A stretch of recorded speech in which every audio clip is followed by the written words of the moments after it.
All right, thanks for coming to the presentation. We're going to talk just GIS theory mostly. The theme for today is going to be mapping at the lowest cost for the highest returns. I'm Carey. I'm the IT director and GIS Specialist at Tri-State Engineering. In the back is Gabe Lett. He handed you a ticket earlier. He's our marketing director. Okay, so what is GIS? Many of you know already, some of you don't. But to get into it, GIS stands for Geographic Information Systems. Forget that. All I want to care about is, it's like Google Earth, only on steroids. If you've ever seen a Google map, imagine being able to drill into it and seeing all these different layers of information you've never seen before. That's what GIS is. Everything on the Earth exists in a space. This mouse on my table, I can map that because it exists so many inches from the table. Your water meter sitting out there in space is mappable. It has a latitude and longitude.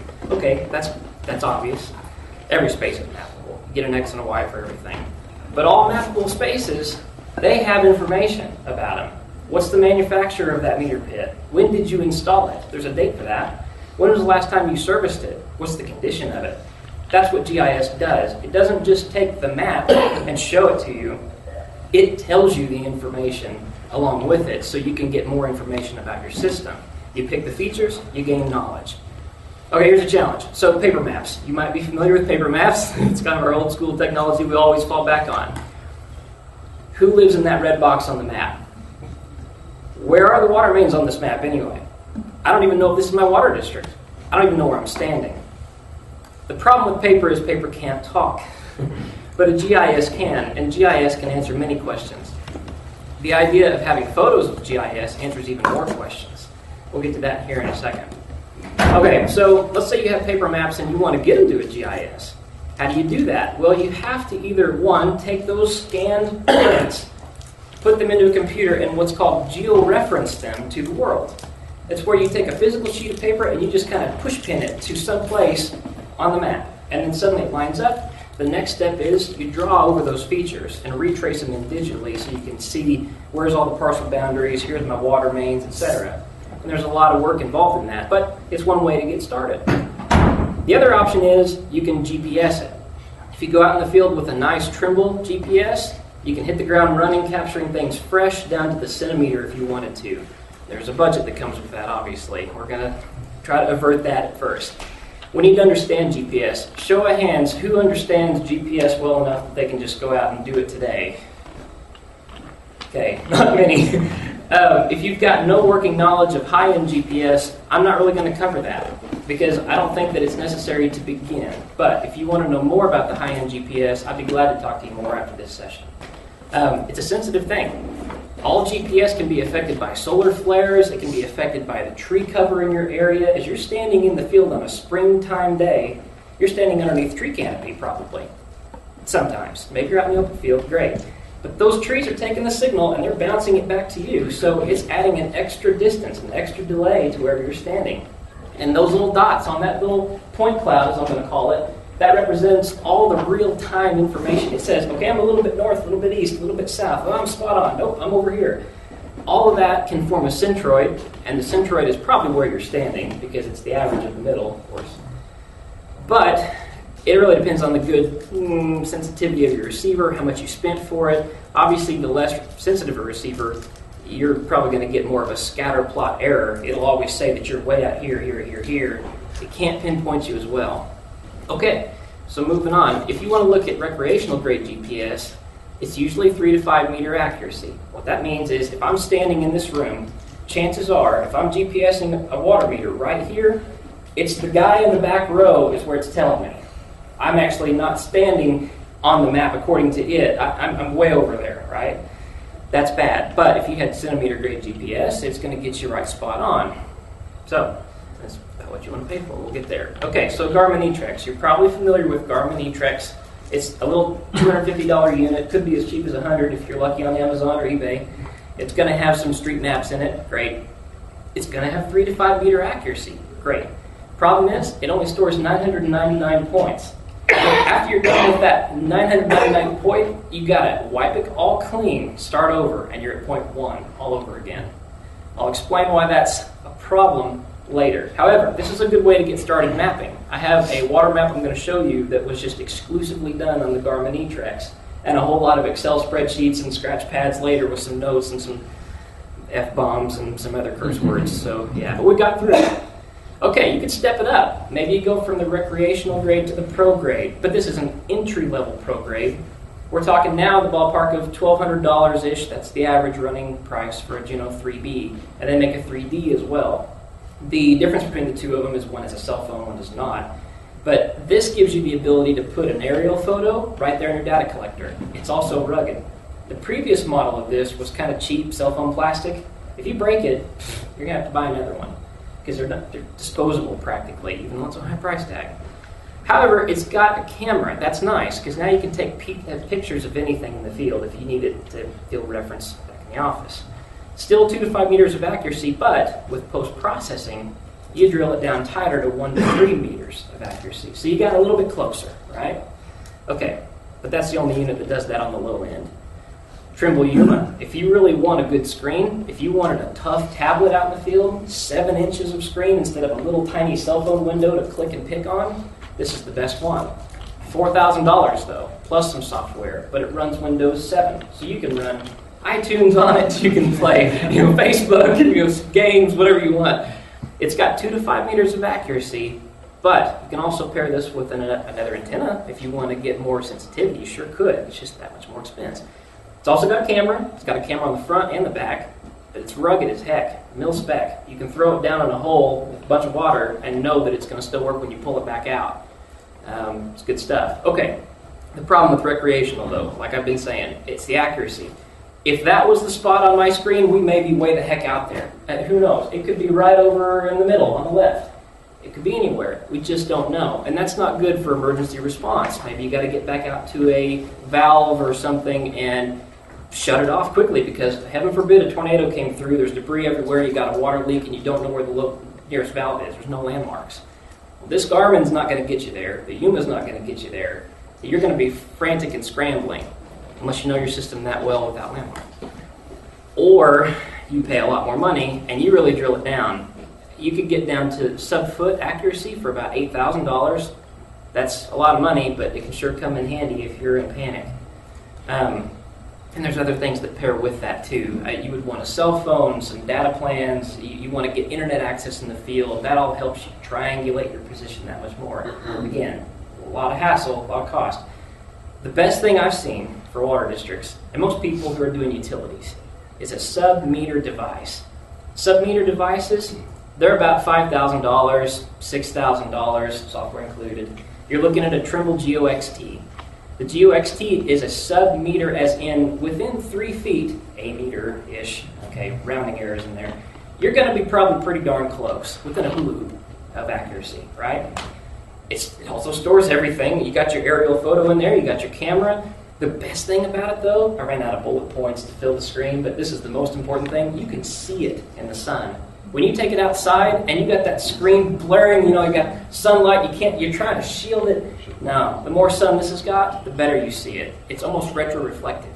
It's got something that lets the sunlight pop that color. And it's a big step up over everything else I've ever used. Okay, now, things to consider. If you're going to buy a GPS, you got to look at your budget, you got to look at your productivity. How fast is that unit? Is it going to be slow because you're punching buttons trying to figure out where the heck number 5, 6, 7, 8, scroll, toggle, that's a Garmin. Or do you want it to be snappy, like a Yuma, and have its complete miniature laptop processing speed so you can query things and get there quick? Maybe not as accurate, though. And also consider real-time accuracy because that has a cost to it for real-time accuracy versus post-processed accuracy. A lot of things to talk about there, too. I always recommend, no matter what you do, supplement it with a camera. Always. Because even if you were off in the field, you can at least take a photograph of a landmark that was nearby. If it was a rock, fine. Take a picture of the rock in front of that meter. Something, anything. If there's a skyscraper in the background, at least you know which distance you were facing when you captured that point, and you can kind of get yourself back there. Here's what's obvious to a lot of people. When you're out capturing meters, and you're trying to find meters usually, well, hell, if I didn't have that blue arrow on there, where is it? I don't know. Obviously, it's in the middle of the picture because we took a picture of it. But if you didn't have that and that grew over and the field hadn't been mowed for a while, good luck finding it. You're going to have to either get a pin finder out there or brush hog, something. But that's happened in many districts I've talked to. It's a common problem. So take pictures. Now, here's what's cool. In technology, they have actually integrated GPS with cameras now. You can have a camera that has 3 to 5 meter GPS like a Garmin and a compass plus video, plus it's waterproof, shockproof, chemical proof, freeze proof. You can even have a barcode reader if you're doing asset tags and you want to scan something and tag that with the photograph you shot. The Ricoh does all that. Problem is it's $1,400. I have an alternative. I just saved you guys a bunch of money today because for $300 they now make a Nikon Coolpix that does every bit of that except it does not have a barcode scanner. But is that important? You got to ask yourself some of those questions. Battery life is great. It's got the compass. It's everything. Plus you get it in any color. You got it orange, you can have camo, I think, blue, black, you pick. And it's 16 megapixels. You can shoot your son's birthday with it. I mean, whatever you want to do. And you know exactly where his birthday was because it's got GPS, which is also scary. Okay, so I've given you a lot of information. There's a lot of ways to conquer GIS. We can tackle it from any angle, whether it's just a camera, a cell phone, Android. I'll show you that here in a second. Or if you go high grade, here's the issue that's probably on your mind the most. What can it do for you? Otherwise you wouldn't be here, or you wouldn't be asking, why haven't I started this yet, I guess. What returns can you get out of it, and how can you afford it? Because you're talking $20,000 for the high-end GIS setups, and all these data collectors, and $8,000 for sub-foot accuracy. Don't focus on that. Focus on what you can afford today, and just get started. The fact is, as long as you've got a digital management system at all, GIS is whirlwinds better than paper maps in many ways, and I can prove that to you time and time again. We'll have a race. If you're ready, out here in the parking lot, we'll do it. So, okay, now think about it from this angle, the affordability. How can you not afford it? Look at all the time that you might waste wandering a field. Okay, now, in fairness, some of you guys are just masters of your domain, okay? You're out there, you know where everything is like the back of your hand. What about the next guy? What if you get in a car accident and he, whoever he is or she, comes out and tries to locate the stuff, can't? I'm looking at these paper maps, I'm unfamiliar. That's going to cost your district a lot of time. Probably some customers a lot of frustration as well. So all that time you wasted, add that in your head. Just put a dollar amount on it. Round it to the 500. Okay, next. How many times have you wasted time? I mean, you're flipping through your pages of a map looking for something. You can't find the account number, the phone number. You don't know where you're at. Okay, add that time in there too, right? There's a cost to all this. Now the fact is, you've gone through all that hassle. If your paper maps are 6 years out of date, you had a water extension in this new subdivision, you know you did it, and it wasn't wire locatable, crud. Okay, there's another cost. And so you dug on the wrong side of the road and busted another water pipe or some electricity thing. Who knows what you did, but you did it, and now it's got to be repaired because you had misinformation. That's another cost. Put a dollar amount on everything I just said. Add it all up. Now, subtract the cost of the time I trained you or somebody else trained you. Maybe you trained on your own time. And the software cost. You're going to get a difference, which is the potential you saved in possible error, blunders, problems, labor savings, etc. That's how you can afford it. It will pay back in time. You just have to see it in action, and it only takes one time. One time can pay it back quickly. You don't have to wait for somebody else to update it. We're engineers, but you don't have to come to us to update it today. You don't have to wait for us to print you a new map. You can do it in-house, and I'm going to show you how easy it is to edit. Next thing is, most of it just costs your time. The rest of it can be free. Can be. Not saying that it will be for your needs, but you can start for free, and here's how. So we're going to start with sample cost. Let's say you do a power setup. Most people would, on our end at least, as consultants, we like to have a lot of powerful processing power for the times that we need to do water modeling or something like that. Well, $10,000 later, you'll have yourself a pretty decent setup. You'll get a desktop PC for $1,400, quad core, a lot of RAM. Microsoft Office, you got to have that to edit your data and some spreadsheets and things. ArcGIS, made by ESRI, you would want that. It's the staple in the industry for all GIS software. A Ricoh camera is nice. I'm going to say that you need it, but you don't have to have it. The mobile hardware, GOXT, gets you sub-meter, not sub-foot, yeah, okay. And then TerraSync Pro is a really nice software program for that GOXT that lets you capture data quickly and map quickly. That's 10 grand. Okay, you don't like that? Let's reduce it. Go with a low-end PC. You don't need high-end. If you're not doing water modeling, fine, 600 bucks. Get you a Dell. Microsoft Office, you still got to have. ArcGIS, yeah, it's nice. Get the Coolpix camera. Save some money there. Buy a Juno SB, 800 bucks instead of 5,000. That's great. ArcPad instead of TerraSync, that's still good. 3,800 bucks. Okay, if you can't afford that, if it's a tough pitch, move on. Let's tighten it up even more. Get a low-end PC still, great. Forget Microsoft Office. Save 200 bucks and get you LibreOffice. It's free, it's open source. Download it for free. It does Excel, Word, all of it. Presentations even. Then QGIS. If you stopped by my booth, you probably would have seen the open source QGIS I was running on that big monitor there. It's also free. It's collaboration of many people. They come together and write the software because they want to. They're passionate about it, like I am. I don't write the software, and I don't sell it, and I don't make any money off of referring it. I just think it's a good idea to have. That just saved you $1,200. A smartphone. Okay, the only reason I suggest that is because it's really nice to have some backup maps in the field. Do not rely on it for capturing your whole system. But if you had nothing else, keep it. It's good. You can pull up Bing Maps and things. An Android tablet, instead of doing a data collector, that's only $500. It has a stylus. It does everything under the sun. Maybe it's not rugged, but I'll show you it does some really neat stuff. And then QGIS for Android just came out recently. It's promising. I think it's going to be an industry killer as far as software development goes. This is going to be great. They're not done yet. It's still in beta testing, but I'll show you that as well. Okay, 1,100 bucks. All right, guys, free. Maybe you already have a computer. Download LibreOffice. Download QGIS. Maybe you already have a smartphone. Maybe you already got a smartphone. Great. And then as far as data collection on your smartphone, if you really had nothing else, download an app called GIS Roam for the iPad. Or mobile data collection, it's in beta. That's another one. Free. Okay, so I just gave you GIS for free today. At least I showed you how to get it. The power of free software is amazing. All the stuff on this screen, LibreOffice, Join.me, Jet Photo Studio, QGIS, Dropbox, GIS, Roam, Explorer, RGS.com, Google Voice, everything is going to help you run your district so much better. I'll just give a few examples. Bottom right corner there, you see Google Voice. Did you know you can get a free phone number through the web, no cost? And you know that number can call 5 phones at once. It can be your office, your cell, your wife's cell, your backup driver's cell. You pick 5 numbers at once. And whoever answers gets the call. Free. Today. Unless they charge later. But that is an amazing thing. Now, maybe there's a water main bust. You got 3 technicians out in the field, they're doing something. Somebody calls the hotline. And now for free, 5 phone numbers ring. Somebody else picks it up, and immediately you're on it. You know, it's like a dispatch system. Again, free. LogMeIn.com, working remotely. Picasa for photo management. That's all not GIS related, but I use it every single day in everything I do in GIS because it just supplements it. It just makes it better. Okay, having said all that, I want to show you some things. We're going to get out of this presentation.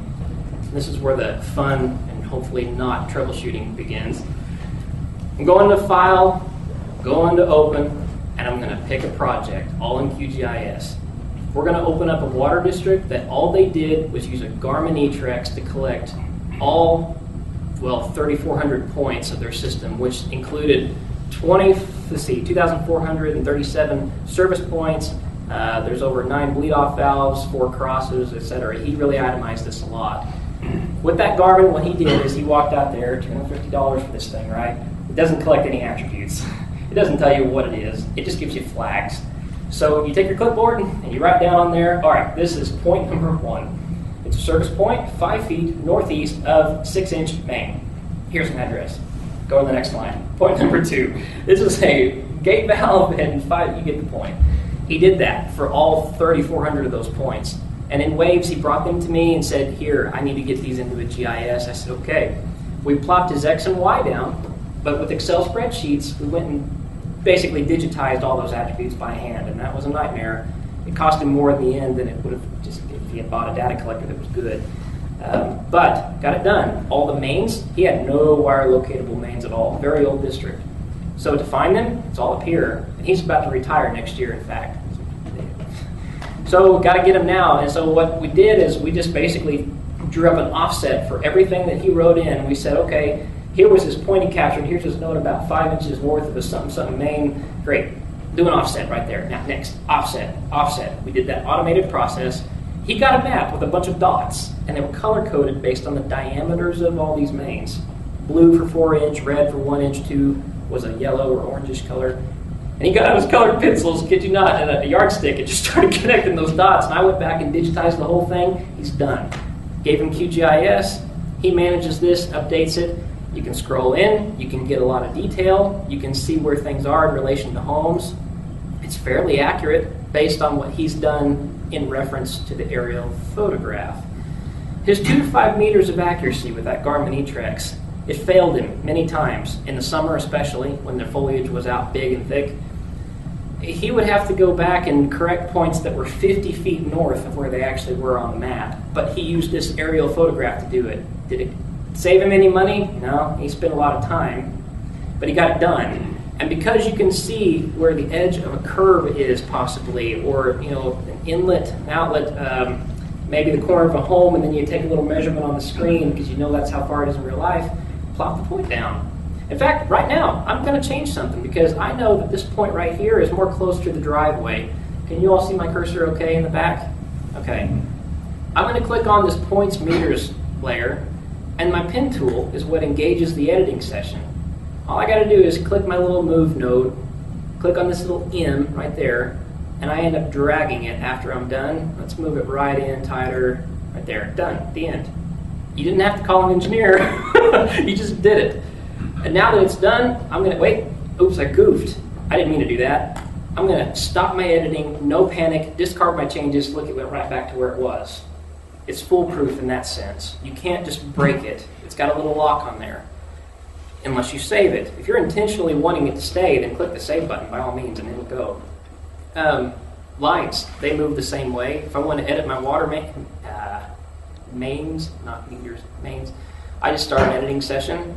I can click on a move node tool. I grab a little red X, which you may not see well on your screen, bend it. Bend it maybe over here. I want to add a node somewhere in there, pop it down. I can draw lines, shoot, wherever you want to go, just make it happen. Right click when you're done. It's going to ask you some questions. What was the diameter of that main? 4 inches. Great. What's its ID? If you had it auto numbering, great. But in this case, he had a Garmin, and the auto numbering went to 999, so he has a lot of repeats of 999, so we didn't make it auto number. The length will be calculated later, so I leave those blank. I click OK, and now I got this light blue. Well, let's select it here just for fairness. Escape. You can tell I do that a lot. Save my edits. Great. Okay, it's a light blue name because it was 4 inches that I typed. It chose the color based on that. It's all color driven based on the attributes, whatever you want it to be. If you want it to be color coded based on address, water pressure, all those things, it can happen. In fact, some of the maps that we've generated from this that I'll show you that are kind of neat, just because he had that done, we could build him a water model for under $5,000. It's not too much money, technically, for what he got out of it, because we were able to engineer him a tank and some extra improvements to the lines because he had too much bottlenecking in a certain area and pressure issues were all a mess. But we'll go to PWSD1, show you my PDFs. So here was his existing systems tanks. He had 3, and they would run, each day. We're looking at this first line here, where my cursor is. It says 28. It's 28 hours. So you can see how many times it recharges over the course of a day, the next day, the next day. If he had lost power to any one of those because they had no generator, they'd run out of water pretty quick. Well, we looked at that. We said, okay, here's what happens when you cut power. Just within 10 hours, they would have drained everything almost in their system except for tower number 3. So from there, we were able to build them more of a better system with a 4th tank, etc. And we used pressure contours, existing pressure contours, to try to figure out what part of their district needs improvements. Everything in blue lines, they're bad. Anything under 35 PSI, obviously you don't want that. Everything in green was great pressure, but there's a lot of hills in his district too. But this map wouldn't have been possible had he not started we didn't have anything in CAD that would have given us this information. So again, it's really important to just hit the ground running with GIS. I'm a GIS evangelist, can you tell? I'd crack jokes, but Gabe said I couldn't because they were corny. They weren't any good. Okay, I'll crack one joke. Okay, so why did the paper map always lose poker? Because he always folds. Get it? Fold paper. Now you know why. I'm telling you, it's terrible jokes. Like, I couldn't crack any one. Thank you, Gabe. Yeah. So you're done with that. I spare you. Okay. So sampling sites. He also has now come up with some sampling plans because of DNR requirements that have kind of caught him off guard. He's now selected certain areas where he just randomly goes out and samples, and this information he passes on to the guys underneath him that don't know the system very well. He says, okay, here's start from the yellow one in the middle, work your way north to the next blue dot, etc., and go on and go on, red dots, etc. And this is just used as a reference on paper, but he can carry this out with him if he had an Android tablet or something and actually see all those points in the field real time at any time. So he knows that, okay, this is my first sampling station, skip 2 meters, here's the next one, etc. That's really nice to have. You can always have paper, guys. You can print it off anytime you want to. Another thing that's great about this system, I'm going to just go straight into Quantum one more time and show you the time management. Time management is a new thing that they're developing in this program. It's still a little bit in beta, but it works great. How it would apply to you, I'm not sure yet, but I have some hunches that you may want to know how old things are in your district because they're going to need maintained or replaced eventually. You can query based on dates and display the map in real time based on when you installed it, when you last maintained it, etc. This is going to take a second to open up here, so forgive me. Time test. And it's a free plugin that comes with QGIS. Okay, so on the map, 3 sides. Let's look at just the district. I'm going to enable my time management. And all things working today, minimize and maximize again. Okay, let's scroll back a day. See how the yellow shifted? Scroll back another day. There's no yellow. Nothing was done this day. Scroll back another day. Here's a bunch of yellow. Here's a bunch of yellow. There's a bunch of yellow. So visually you're seeing when something was maintained, and that might give you some clues about maybe you need to give more attention to another part of a district, or maybe that explains why you had an unexpected leak you didn't catch because you didn't catch it that day. You skipped, and you missed a whole big swath of pipe. Who knows? That's one more benefit of it. Another thing, I'm going to show you something a little unrelated to kind of branch out here. Let's see. Jared, just to remind you, yes, your time frame if you want to save some time for questions. Minutes. I will work as quickly as I can, all right, and I'll show you as much as possible. Emergency management. Had some tornadoes recently. Some people were displaced to trailers. Somebody's got to manage those. This is a management system that in your district, pretend all these are water meters, I guess, but all I got to do is click on an editing session, and I click on any one of these trailers. Notice 2 things. It's this 106 down here, if you can read that. It's green, and it has a handicap insignia on the bottom right corner. Memorize that. I'm going to query it real quick, and it gives me fictitious names for this demonstration. It gives me their water meter number, the usage for last month, electrical, phone number just in case, their address, etc. But here's what's great. I just click open photo and it shows me a picture of that trailer immediately. And that's from the laptop. It's very easy to set up. There's no extreme programming or bells and whistles to really do. It takes about 10 minutes. Let's say that I'm putting in a work order for those guys. I'll just open the PDF form and I don't have to fill out that clipboard anymore because it's right there on my tablet PC or my laptop. And as soon as Acrobat engages, I can start typing something in it. It always takes about 30 seconds for the first one. Yeah, wait for it. Oh, there's the text. And now I can type in any one of these boxes. Click check boxes. Scroll down. And maybe, I don't know, type some other stuff. Click the radio button. And when it's all done, print it. Or save it for printing later. Or email it. Send a copy to somebody. And then once you've saved that, it ties it with that feature. So now you can call it back up again, and you'll be able to see that data you entered on the form that day, whenever. Close. Oh, I forgot the most important thing. That was green with the handicap symbol. Let's just change that. I'm going to go to the edit feature form. Let's say that it was occupied, but somebody moved out. It's no longer occupied. And the next people that are going to come in, they probably don't need the handicap ramp. Let's give it to somebody else who does need it. And I'm just going to click OK. That's all I'm going to do. Notice it changed to orange, and it no longer has the handicap symbol on it because it's all driven by attributes. Your symbols are dynamic. The moment you type a bit of information, it'll change the color and the shape and the size and the way it's represented. So visually, you don't have to ask any questions. You just know by looking at it, this is how it is today, this is what's changed, etc. Okay, having said that, I mean, that's because of time, that's a majority of the stuff, of the meat. There are so many things more, though. We could look at mobile GIS. ArcPad is one solution by ESRI. This is just a demo on this computer.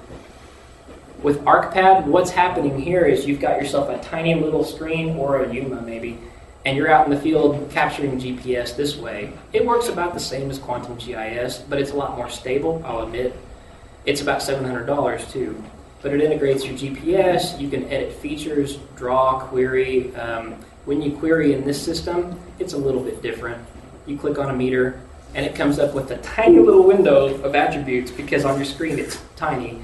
And you can get information about the owners and such, great. And a picture, if there was a picture. This district only captured half their pictures, and they're not quite done yet. There's a picture. Perfect. Looking at the house. So in case it snows, you kind of know where to stand. That's ArcPad.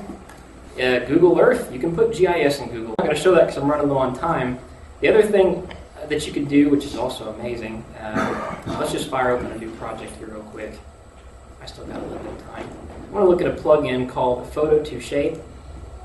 And I'm going to dump in a bunch of those GPS camera photos that I shot a while back. And let's see, the working folder is Sean. What this is just a folder full of a bunch of pictures, tons of pictures, like 100 and something.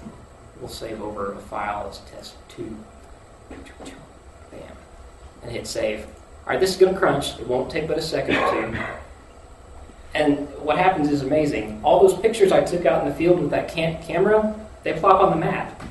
And now I can see where they were facing whenever I shot them. I can add a free Bing aerial and see pretty high resolution topography as well. So there's all my points in open layers. I'm going to throw on a Bing aerial real quick.